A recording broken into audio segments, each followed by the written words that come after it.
As you work in Photoshop, you'll have the option to create and save images in a number of different file formats. The good news is we only really need to be concerned with a few of them. The first format we're going to take a look at is the one that you're going to run into most often, and that's the JPEG file format. Let's open one up. We'll go to File, Open. In the Project Files folder in Chapter 1, let's open up the Fuji High-Res image. Now this image is in the JPEG format, and we can verify that at the top of the document window. We see after the file name Fuji High-Res, we see .jpg, which is the abbreviation for JPEG. Now JPEGs have two big advantages. They create very small images. They take up very little space on your hard drive, and they are universally accepted. There's virtually no software on the planet that handles images that cannot read, open, or otherwise handle a JPEG image. You can open a JPEG in your web browser. You could even place a JPEG in your Microsoft Word document if you wanted to. So there's really almost nothing that you can't do with a JPEG in terms of putting it into other applications. The downside to this is that the JPEG achieves its great savings in file size by compressing your image. It's what's known as a lossy file format, meaning that it reduces the file size by throwing away information about your image. Now let's take a look at how that works. With this image open, we're going to go to File, Save As. We're going to save a copy of this. We're going to keep the format at JPEG. I'll go down here and click the Save button. It's going to ask me if I want to overwrite the other file. I'm going to hit Replace because we're actually going to stop before it writes it. Under the JPEG Options dialog box, we have a quality setting. At 12, which is the maximum setting, we can see below the Preview checkbox, we have a file size of 1.3 megabytes. That's what we'll get if we choose the maximum quality setting for JPEG. If, on the other hand, we drag this slider all the way to the left to get the smallest possible file size, we can see now under the Preview box that our image size has been reduced to 62.1 kilobytes. That's just over a half of 1/10 of a megabyte. Fantastic, you might think. I could fit a gazillion of these on my hard drive, but look at what's happened to the image document window. With this preview button on, I'll turn it off so you can see the image that we started with. Nice, smooth, seamless transitions.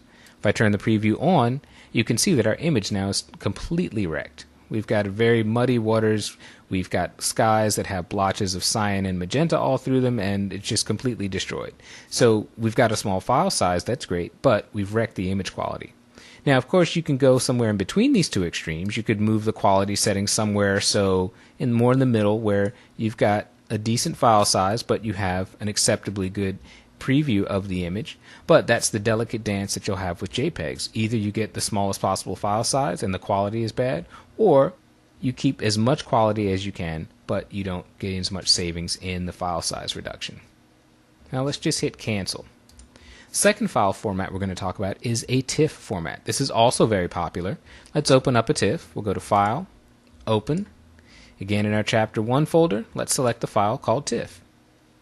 Now, the great advantage of TIFFs is that they don't throw away image information.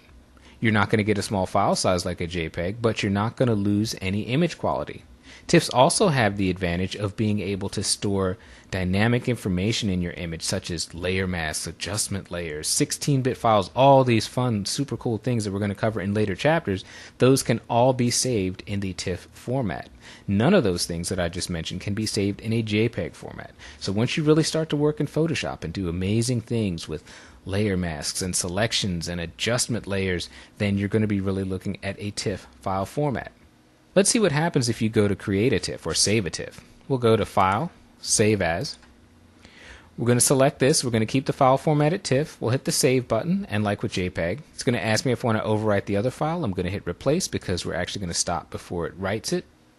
Under Image Compression, the first choice is None. That means that this TIFF format will apply no compression to the image. The file size will not get smaller, but we've not lost any quality. Now here's the sort of magic button. Right below it is LZW. Now this does apply some image compression, but it's a lossless compression. It will make the file size smaller where it can, but it will not throw away any image information. How it does this can only be answered by the Adobe engineers and their super secret ways of committing algorithms to pixels. But the upshot is we can get a slightly smaller file size. We're not losing any image quality. It'll be nowhere near as small as a JPEG, but every little bit can help. So you've got those two great options for TIFFs. We'll hit Cancel for now. And so we've got JPEGs, we've got TIFFs. Another lossless file format is the native Photoshop file format, which is a PSD. Let's go back to File, Save As. And this time for the image, instead of saving it as a TIFF, we're going to choose, all the way at the top, the Photoshop option. Notice that in the Save As box at the top of this window, the file name is now appended with .psd. That's the abbreviation for the Photoshop file document. Now, I don't want you to be under the impression that because you're working in Photoshop, you have to save the file with a Photoshop file format. That is not true. We can think, for our purposes, of TIFFs and PSD files as being virtually identical. There's no one big advantage over the other. Everything that a TIFF can hold, a PSD can hold, and vice versa. The one advantage pointing to a TIFF, and one reason I recommend it, is that it is more universally recognized than a PSD file. Obviously, Photoshop can read PSD files, but if you have to ever open the image up in another program or place it in another program, sometimes they can't read PSD files, but the chance of programs reading TIFFs are pretty good. It's maybe not quite as universal as a JPEG, but it's a close second. Let's just cancel out of that. Those are the three file formats that we're really going to be talking about with photorealistic images. One file format that might be familiar to you web designers out there is the GIF format, .gif. One big downside, however, is that it has a very limited color palette.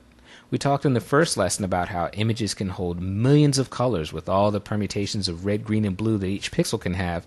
A GIF can only hold 256 colors in any given image. So if you're doing photographs or any other photorealistic images with smooth, subtle gradations, you really want to stick with either JPEGs, TIFFs, or PSDs if you want, but I'm going to recommend TIFFs for that.